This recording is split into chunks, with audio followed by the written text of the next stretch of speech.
আসসালামু আলাইকুম প্রিয় শিক্ষার্থীরা, আমরা এই পর্বে কথা বলবো কুমিল্লা বোর্ড 2025-এর একটি বোর্ড সৃজনশীল প্রশ্ন নিয়ে। তো তাহলে চলো আমরা আমাদের উদ্দীপকটাকে বুঝি, দেন সেখান থেকে ক খ গ ঘ প্রশ্নের উত্তর করার চেষ্টা করি। ওকে, তো তাহলে আমরা এখানে একটা উদ্দীপক দেখতে পাচ্ছি, যে এই উদ্দীপকের বিষয়বস্তু হচ্ছে এরকম যে দেখো এখানে মূলত একটা পাত্র বিকার রয়েছে। এই বিকারের মধ্যে আছে ঝিনুকের খোলস। মনে রাখবা, ঝিনুকের খোলসের মধ্যে থাকে ক্যালসিয়াম কার্বনেট। তো এই ঝিনুকের খোলসটাকে নিচে একটা বিকার দিয়ে তাপ দেওয়া হচ্ছে ধীরে ধীরে। আচ্ছা, আমরা এখন তো এইটাই আমাদের উদ্দীপক, যে একটা টেবিল বা একটা স্টাম্প রয়েছে, এর উপর তার জালির উপরে রয়েছে একটা বিকার, বিকারের মধ্যে আছে ঝিনুককে তাপ দেওয়া হচ্ছে, তাপ দিয়ে দিয়ে ঝিনুককে আসলে গলানো হচ্ছে। তো এখন এখান থেকে আছে প্রশ্ন, আমাদের ফার্স্ট প্রশ্ন দেখো, খড় পানি কাকে বলে? তো আমরা যাব এখন খড় পানির সংজ্ঞায়। তো এখানে দেখো খড় পানির সংজ্ঞায় কী বলতেছে আমাদেরকে, যে পানিতে ক্যালসিয়াম ম্যাগনেসিয়ামের কার্বনেট, বাইকার্বনেট, ক্লোরাইড, সালফেট প্রভৃতি লবণ দ্রবীভূত থাকে, সহজে সাবান যেখানে ফেনা উৎপন্ন করতে পারে না, সেই পানিকে খড় পানি বলে। অর্থাৎ সহজ হিসাব, খড় পানিতে আমরা জানি বিভিন্ন লবণ দ্রবীভূত অবস্থায় থাকে। এখন সেই লবণগুলো কী হতে পারে? লবণগুলো ধাতব আয়ন হতে পারে ক্যালসিয়াম অথবা ম্যাগনেসিয়াম। আর ঋণাত্মক মূলক হিসেবে আসতে পারে কি? কার্বনেট আসতে পারে, বাইকার্বনেট আসতে পারে, ক্লোরাইড আসতে পারে, সালফেট আসতে পারে, ইত্যাদি ইত্যাদি। So calcium, magnesium, carbonate, bicarbonate, chloride, sulphate ইত্যাদি দ্রবীভূত হতে পারে এবং পানিতে দ্রবীভূত থাকে, এবং সেই পানিতে সাবান সহজে ফেনা উৎপন্ন করতে পারে না, আমরা সেই পানিকে খড় পানি বলি। গেল এটা। নেক্সট প্রশ্ন দেখো কি বলতেছে। আচ্ছা, আমাদের এখন আমরা যাচ্ছি খ নাম্বার প্রশ্নে। তো ফার্স্টে আসো খ নাম্বার প্রশ্নটাকে দেখে নিই। খ নাম্বার প্রশ্নটা কি? কৃষিক্ষেত্রে প্রশমন বিক্রিয়ার গুরুত্ব ব্যাখ্যা করো। কৃষিক্ষেত্রে প্রশমন বিক্রিয়া আসলে কি গুরুত্ব বজায় রাখে, কি গুরুত্ব থাকে, এটা ব্যাখ্যা করতে বলা হয়েছে।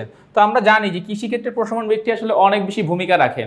মাটির পিএইচ একটা নির্দিষ্ট লেভেল পর্যন্ত থাকলে আমরা সেই মাটিকে উর্বর মাটি বলি, এবং সেই মাটিতে উপকারী যে কীট পতঙ্গগুলো থাকে সেগুলো ভালোভাবে সার্ভাইভ করতে পারে, ফসলের ব্যাপক লাভ হয় বা ফসল ভালো হয়। কিন্তু কোনো কারণে যদি মাটির সেই পিএইচের মান একটা নিউট্রালাইজেশন পর্যায়ে না থাকে, তখন কি হয়? মাটির উর্বরতা নষ্ট হয়ে যায়, সেখানে ভালো কোনো ফসল ফলবে না বা ভালো কোনো ফসল জন্মাবে না। তো এই কথাগুলো এখানে বসে দেখো যে কৃষিক্ষেত্রে প্রশমন বিক্রিয়ার গুরুত্ব ব্যাপক। জমির উর্বরতা ও ভালো ফলনের জন্য মাটির পিএইচ ভারসাম্য রক্ষা করার কাজটি হয় প্রশমন বিক্রিয়ার মাধ্যমে। তার মানে আমরা এই যে জমিকে নিউট্রাল করব, জমির পিএইচ মানটাকে আমরা কন্ট্রোল করব, একটা নির্দিষ্ট সাম্য অবস্থায় রাখবো। এইটা করতে পারলে জমির উর্বরতা যেরকমভাবে ভালো থাকবে, এবং সেই জমিতে ভালো একটা ফসল আমরা সেখান থেকে আশা করতে পারবো। যেমন অ্যাসিড বা অন্য কোনো কারণে মাটির পিএইচ উল্লেখযোগ্য হারে যদি কমে যায়, খেয়াল করো বলতেছে যে যদি কোনো কারণে মাটির পিএইচের মান যদি কমে যায়, তখন সেখানে আমরা চুনের সংকেত কি? ক্যালসিয়াম অক্সাইড, চুন বা ক্ষার জাতীয় সার প্রয়োগ করা হয়। চুন দিতে পারি, নর্মালি আমরা সবসময় চুনই দেই, চুন ব্যতীত অন্য কোনো ক্ষার জাতীয় সার এটা আমরা প্রয়োগ করতে পারি। ফলে ক্ষার জাতীয় সার মাটির অ্যাসিডকে প্রশমিত করার মাধ্যমে, প্রশমন বিক্রিয়ার মাধ্যমে প্রশমিত করে পিএইচ এর মানকে স্বাভাবিক পর্যায়ে নিয়ে আসে। এভাবে প্রশমন বিক্রিয়া মাটির অতিরিক্ত অ্যাসিড বা ক্ষারকে প্রশমিত করে মাটিকে ফসল উৎপাদনের উপযোগী করে রাখে। খুব ভালো একটা পয়েন্ট এখানে বলছে। আমি আশা করছি তোমরা এই পয়েন্টটা বুঝেছো, যে এখানে জাস্ট এটাই বুঝতে চাচ্ছে যদি কোনো একটা কারণের মধ্যে এটা হতে পারে যে মাটির যে বিভিন্ন মাটি থেকে যে উদ্ভিদ বিভিন্ন লবণ বা বিভিন্ন আয়ন যে শোষণ করে, এই আয়ন শোষণ করলে মাটি কিছুটা কি হয়ে যায়? অম্লীয় হয়ে যেতে পারে, ক্ষারীয় হয়ে যেতে পারে।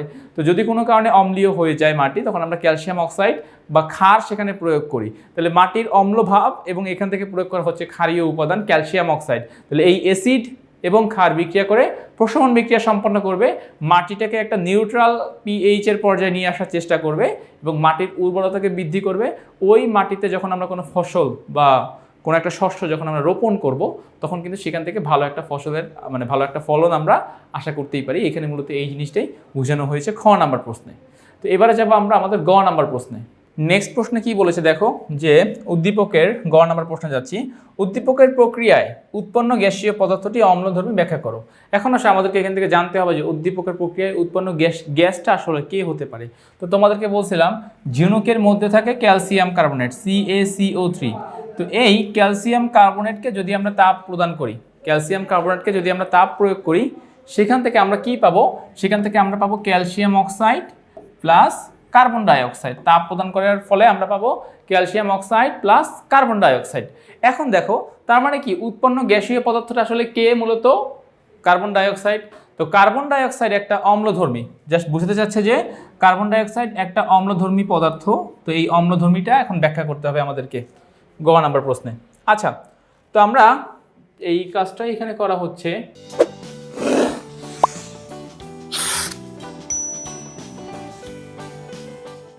কি বলতেছি দেখো, calcium carbonate, calcium oxide, carbon die oxide.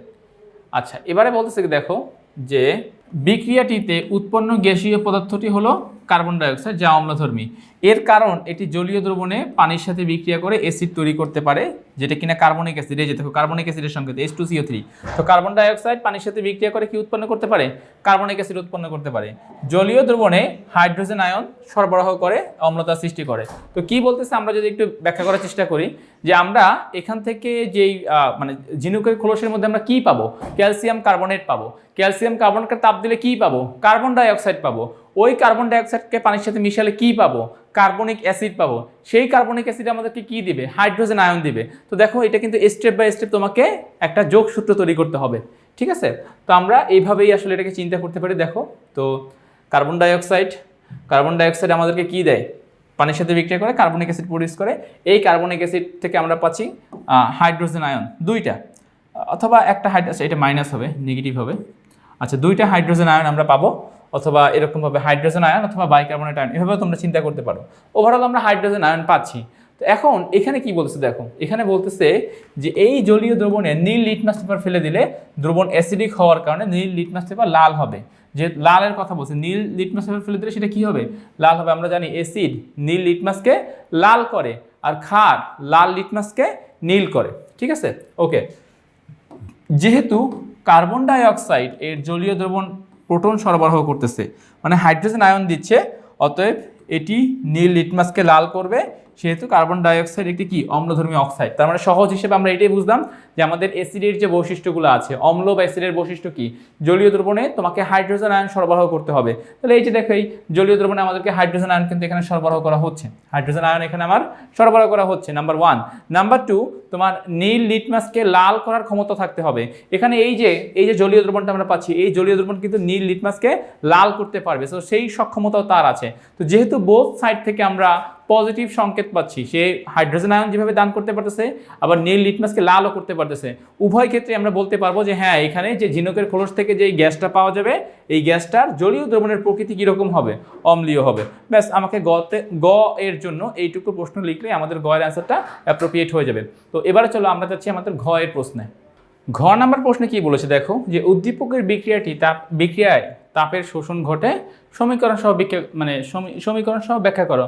অর্থাৎ এই যে বিক্রিয়াটা আছে, এই বিক্রিয়ার ক্ষেত্রে তাপের শোষণ ঘটবে। তো আমরা দেখো, আমরা একটা জিনিস জানি যে সকল বিয়োজন বিক্রিয়ায় কিন্তু একটা তাপহারী বিক্রিয়া। তো আমরা এই যে ঝিনুকের খোলসকে তাপ দিব, তো এই যে তাপ দেওয়া হচ্ছে, এইটা এখন আমাকে আসলে ব্যাখ্যা করতে হবে যে কোন জায়গায় কিভাবে তাপ প্রদান করা হচ্ছে, অথবা এদেরকে সামহাউ ডেলেজের মান বা অন্য কোনো উপায় আমাদেরকে প্রমাণ করতে হবে যে এখানে আসলে তাপের শোষণটা ঘটছে। আচ্ছা, তো দেখো আমরা এবারে যাচ্ছি আমাদের ঘ নাম্বার প্রশ্নে। তো সহজে যদি আমি তোমাদেরকে ব্যাখ্যা করতে চাই, তখন আমাকে বলতে হবে এরকমভাবে যে আমাদের যে ক্যালসিয়াম কার্বনেট ছিল, এই ক্যালসিয়াম কার্বনকে তাপ দেওয়ার ফলে ক্যালসিয়াম অক্সাইড এবং কার্বন ডাই অক্সাইড তৈরি হয়েছে। এই বিক্রিয়ার ডেলেজের মানের দিকে একটু তাকাও তো। এই বিক্রিয়ার ডেলেজের মান কত? এই বিক্রিয়ার ডেলেজের মান 176.8 কিলোজুল পার মোল। এটা হচ্ছে আমার এই বিক্রিয়ার জন্য ডেলেজের মান। এখন আমরা এই ডেলেজের মানটা কিভাবে 176.8, এইটা এখন আমরা ব্যাখ্যা করার চেষ্টা করব। তা আমাদেরকে কিন্তু দেখো শুরুতেই বলে দিয়েছে যে ক্যালসিয়াম কার্বনেট ও ক্যালসিয়াম অক্সাইডের মধ্যে আয়নিক বন্ধন বিদ্যমান। টোটাল যে যৌগ, এই যৌগের মধ্যে কার্বন ডাই অক্সাইড হচ্ছে সমযোজী যৌগ, কিন্তু তোমার ক্যালসিয়াম অক্সাইড বা ক্যালসিয়াম কার্বনেট এই দুইটাই আয়নিক বন্ধন এখানে আসলে বিদ্যমান। তাই এর এনথালপির মান ইন্টারনাল এনার্জি এর মাধ্যমে নির্ণয় করতে হবে, বন্ড এনার্জি এর মাধ্যমে নির্ণয় করা সম্ভব নয়। তার মানে এর যে বন্ধন শক্তির মান বা ডেলেজের মান আমরা ইন্টারনাল এনার্জি এর মাধ্যমে নির্ণয় করব। মানে ডেলেজের মান আমরা ইন্টারনাল এনার্জি এর মাধ্যমে নির্ণয় করব, বন্ড এনার্জির মাধ্যমে নির্ণয় করাটা সম্ভব নয়। ওকে, তো এবারে আসো কি বলতেছে। তাহলে আমাকে সবার আগে এদের গঠন তাপ জানতে হবে। গঠন তাপ, তার মানে ক্যালসিয়াম কার্বনেটের গঠন তাপ কত? এত। তারপরে ক্যালসিয়াম অক্সাইডের গঠন তাপ কত? এত। কার্বন ডাইঅক্সাইডের গঠন তাপ কত? এত। গঠন তাপ বলতে কি বোঝানো হয়? এই ক্যালসিয়াম কার্বনেট যখন গঠিত হয়েছে তখন এই বন্ধনগুলো যখন মিলিত হয়েছে, মিলিত হওয়ার ফলে কি পরিমাণ তাপ উৎপন্ন হয়েছে। তো ক্যালসিয়াম কার্বনেট গঠিত হওয়ার সময় এই পরিমাণ তাপ উৎপন্ন হয়েছে। ক্যালসিয়াম কার্বনেট মিলিত হওয়ার সময় এই পরিমাণ মানে 1206.8 কিলো জুল পার মোল তাপ উৎপন্ন হয়েছে। ঠিক সিমিলার ওয়েতে ক্যালসিয়াম অক্সাইডের সময়ও ঠিক সিমিলার ওয়েতে আমাদের কার্বন ডাইঅক্সাইডের সময়। এবারে আমরা যাচ্ছি এদের ডেলএইচ এর মান নির্ণয়ের যে সূত্র আছে, দেখো। সো সূত্র কি? আমরা জানি উৎপাদের মোট গঠন তাপ মাইনাস বিক্রিয়কের গঠন তাপ। তাহলে উৎপাদে কে আছে? উৎপাদে ছিল কিন্তু ক্যালসিয়াম অক্সাইড এবং কার্বন ডাইঅক্সাইড। তো এখান থেকে আমরা মাইনাস করলাম, মাঝে তো প্লাস মাইনাস হয়ে গেল। আর বিক্রিয়কে আছে ক্যালসিয়াম কার্বনেট, তাহলে ক্যালসিয়াম কার্বনেট মাইনাসে মাইনাস মিলে এখানে হয়ে গেল প্লাস। তাহলে আলটিমেটলি 1030 প্লাস 1206 মিলে আমরা কত পাচ্ছি? ডেলএইচ এর মান। আমাদের ডেলএইচ এর মান আসতেছে কত?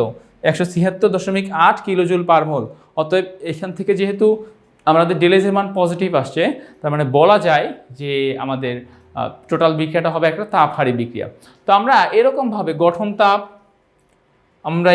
গঠন তাপের মাধ্যমে আমরা কিন্তু এই বিক্রিয়ার ডেলএইচ এর মানটা নির্ণয় করে ফেললাম। ডেলএইচ এর মান যেহেতু ধনাত্মক এসেছে, তার মানে সহজে বলা যায় যে এই বিক্রিয়াটা কি হবে? একটা তাপহারী বিক্রিয়া। বিক্রিয়াটা হবে একটা তাপহারী বিক্রিয়া। ওকে, তো তোমরা ঘ নাম্বারে আমি জাস্ট যেরকমভাবে তোমাদেরকে ভ্যালুগুলো বের করে দিলাম, এরকমভাবে ভ্যালুগুলো বের করলে তোমরা এই প্রশ্নের সঠিক অ্যান্সারটা তোমরা পেয়ে যাবে। তো তাহলে ক, খ, গ, ঘ 4টা প্রশ্নের অ্যান্সার আমরা কমপ্লিট করেছি। আমি আশা করছি তোমরা এইটুকু অ্যান্সার প্রপারলি বুঝতে পেরেছো। তো আজ এই পর্যন্তই। নতুন কোনো পর্বে তোমাদের সাথে আবার দেখা হচ্ছে। ততক্ষণ পর্যন্ত সবাই ভালো থাকো, সুস্থ থাকো। আল্লাহ হাফিজ।